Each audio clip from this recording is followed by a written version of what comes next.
Assalamualaikum warahmatullahi wabarakatuh.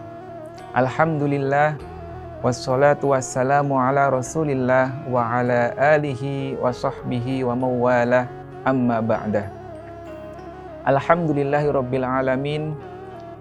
Kawan akurat yang dimuliakan oleh Allah subhanahu wa ta'ala dimanapun berada, pada hari ini kita masih diberikan kenikmatan oleh Allah subhanahu wa ta'ala untuk menikmati kenikmatan beragama kita, yaitu beragama Islam, dalam bentuk kita masih diberikan kesempatan untuk menjalankan ibadah puasa di bulan Ramadan yang di dalamnya penuh dengan keberkahan.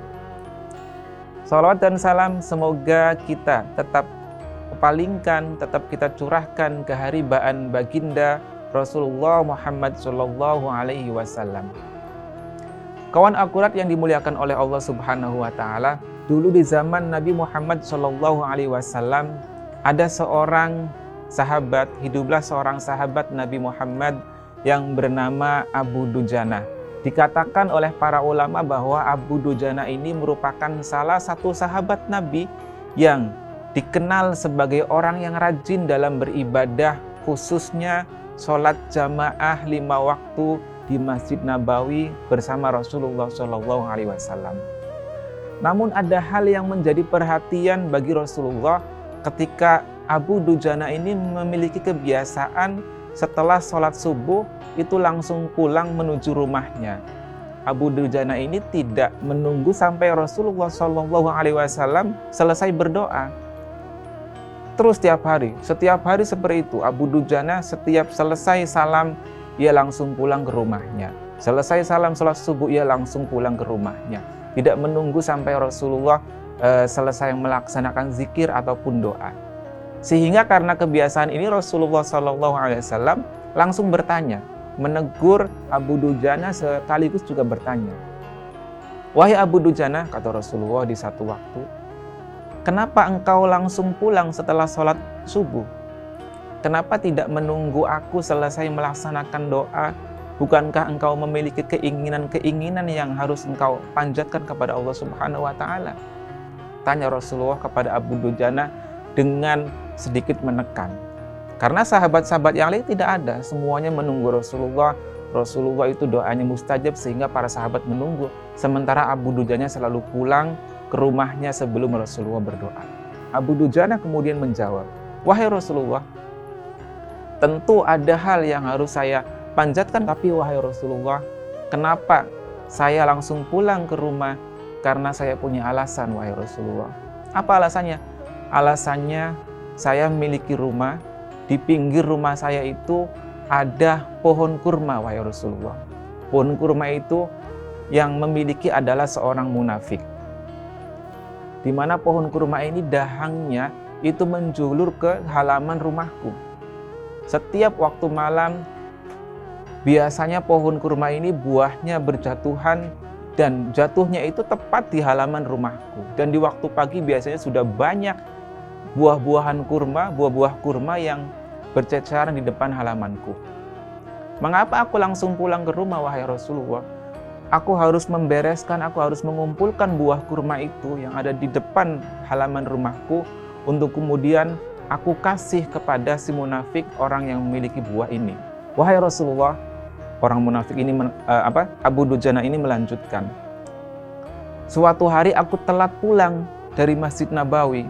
Aku ini orang yang kurang mampu, wahai Rasulullah. Orang yang tidak mampu, sangat kekurangan. Suatu hari ketika aku telat pulang dari Masjid Nabawi, anakku bangun duluan dari tempat tidurnya. Dia menuju depan rumah, halaman rumah, kemudian melihat ada banyak buah kurma yang jatuh di depan rumahnya. Kemudian langsung ia makan. Wahai Rasulullah. Dan ketika aku mengetahui, aku langsung menegur anakku itu, wahai Rasulullah. Aku katakan, wahai anakku, buah-buahan ini bukan milikmu. Buah-buahan ini adalah milik tetangga orang yang munafik yang ada di samping rumahmu. Kenapa aku katakan seperti itu? Aku melarang anakku untuk memakan buah kurma karena itu adalah makanan yang bukan haknya atau makanan yang kalau dimakan menjadi makanan yang haram.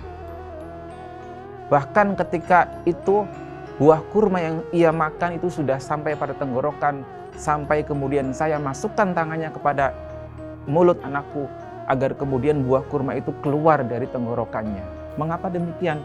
Karena aku tidak mau sedikit pun makanan apapun yang haram bersarang pada perut anakku itu, ya Rasul. Bahkan aku katakan kepada anakku, walaupun nyawamu hilang wahai anakku karena tidak bisa makan, aku tidak akan pernah membiarkan sedikit buah kurma atau makanan apapun yang haram ada pada tubuhmu itu.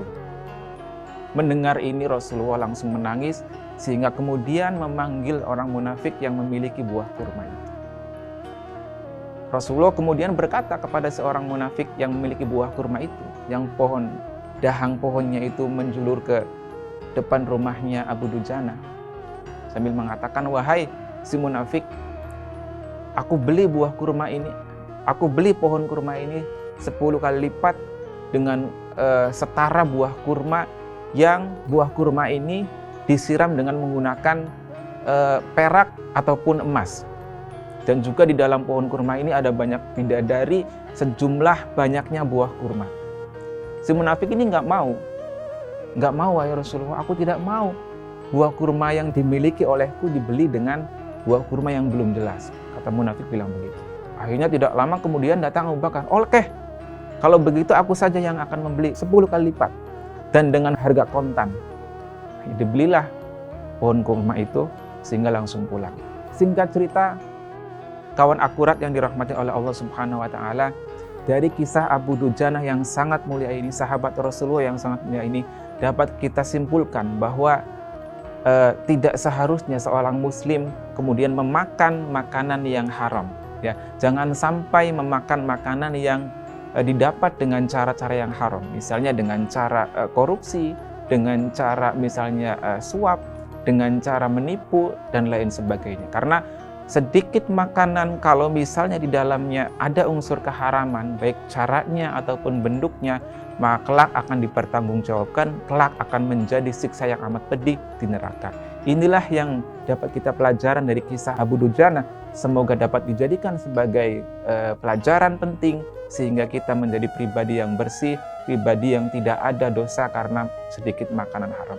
Allahul muwaffiq ila aqwamit thoriq. Wassalamualaikum warahmatullahi wabarakatuh.